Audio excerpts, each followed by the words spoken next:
Mentari pagi bersinar terang, Cakep. Cakep. terasa hangat di setiap jiwa. Cakep. Cakep. Podcast dibuka penuh semangat, Cakep. Cakep. semoga berkesan untuk kita semua. Cakep. Tokoh yang menjadi tokoh panutan di kelompok 4 yakni Muhammad Hatta atau biasa disebut dengan Bung Hatta. Saya ingin mengangkat nilai yang dapat diteladani dari Bung Hatta, yaitu nilai harmonis. Seperti kita ketahui, Bung Hatta ini adalah pribadi yang sangat bersahaja dan bijaksana. Sikapnya tenang dan juga karena dia adalah orang intelektual, sehingga cukup bijaksana dan mampu menanggapi situasi dengan santai dan kalem. Nah, untuk akuntabel sendiri, kejujuran dan integritas Bung Hatta itu menjadi warisan moral yang sangat berharga menurut saya. Pernah diceritakan bahwa semasa hidup beliau tuh sangat sederhana, bahkan untuk membeli sepatu saja harus menabung bertahun-tahun. Saya sendiri ingin meneladani Bung Hatta dengan menjaga integritas, menghindari gratifikasi, serta menyusun laporan pekerjaan saya dengan transparan. Kemudian untuk sikap kolaboratif beliau, Bung Hatta ini adalah sosok yang memperjuangkan kemerdekaan. Kemerdekaan sendiri ini tidak bisa dilakukan sendirian. Bung Hatta bekerja sama dengan banyak tokoh lainnya seperti presiden pertama kita yaitu Bapak Soekarno, kemudian juga Sultan Syahrir dan tokoh-tokoh lainnya demi mencapai kemerdekaan proklamasi 17 Agustus 1945.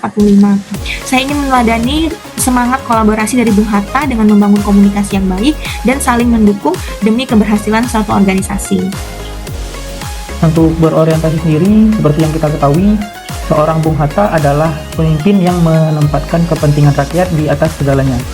Ia melihat jabatan bukan sebagai sarana untuk berkuasa dan bertindak sesuka hati, tetapi dia menganggap jabatan sebagai amanah dari rakyat untuk melayani rakyat.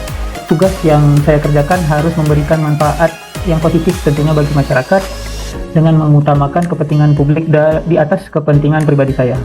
Dan selanjutnya untuk nilai kompeten sendiri, yang kita ketahui Bung Hatta adalah seorang intelektual sejati.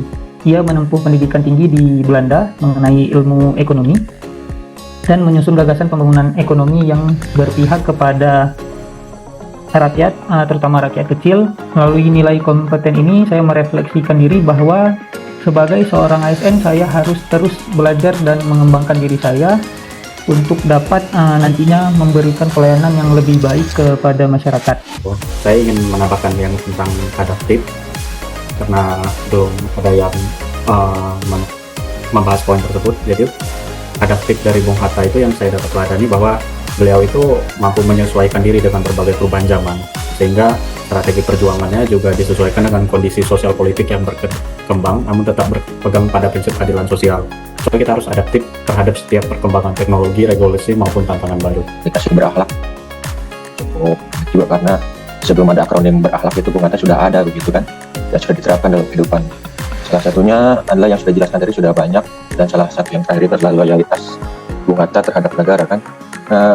Contoh yang pernah dilakukan Bung Hatta yang loyalitas terhadap negara itu seperti yang pernah kita kemarin, beliau itu menolak menggunakan kebijakannya di mana negara itu melakukan pemotongan nilai mata uang, dan hal ini tidak dibacakan kepada istrinya. Dari ASN sudah dicontohkan tadi adalah kepentingan udara di atas kepentingan pribadi, itu sih poin. Atau Bung Hatta ini memiliki integritas yang sangat tinggi dan nilai-nilai berakhlak itu tercermin jelas dari sikap dan perilaku beliau. Itu terima kasih kepada teman-teman semua yang sudah hadir di acara podcast Setia ini. Saya Siti Nurfiana Sari pamit undur diri. Tapi sebelumnya saya ada pantun penutup ya. Burung Garuda terbang perkasa, Cakep. sayap berkembang di angkasa raya. Cakep. Cakep. Bung Hatta pahlawan bangsa, Cakep. Cakep. warisan akhlak untuk kita semua. Cakep. Terima kasih untuk semuanya. Terima kasih kepada yang menonton dan mendengarkan. Sampai jumpa di episode selanjutnya pada podcast Setia, Suara Etika dan Integritas ASN.